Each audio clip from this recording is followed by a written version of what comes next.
Can you count on it day in and day out? Each meeting you have, each service, each event that your church has, can you count on this camera, right?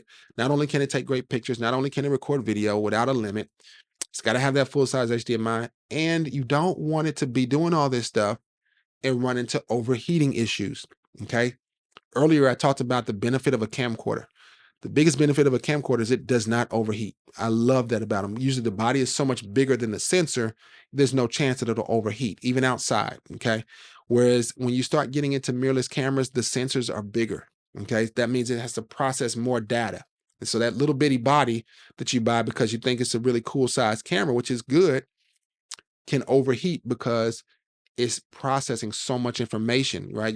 You're saying, I want to get a 4K, 8K, 6K camera, and you record in that format, it leads to the potential of your camera overheating unless it has some type of active cooling system built in. And that is possible. You can buy a camera, new or old, right? In terms of used, let me say new or used, that has active cooling and or just doesn't run the risk of overheating, right? But it does allow you to run those 4K, 6K recording and no limit, full HDMI, and things like that. So that's something to add to your list. I need to make sure it won't overheat, because the last thing you want is in the middle of your service, your stream has to stop because the camera's getting too hot, just because it's running, because it's on.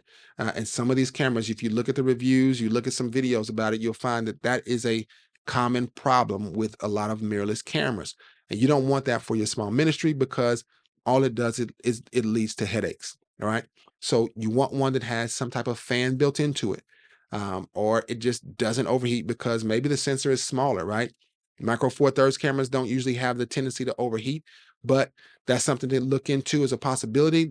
And I've got some cameras that I recommend that I've used out in African heat. I've used them indoors. I've used them and I've recorded for 2 hours straight, 3 hours straight. I've never had an overheating issue. And I would say those cameras are going to be well worth the looking into for your ministry.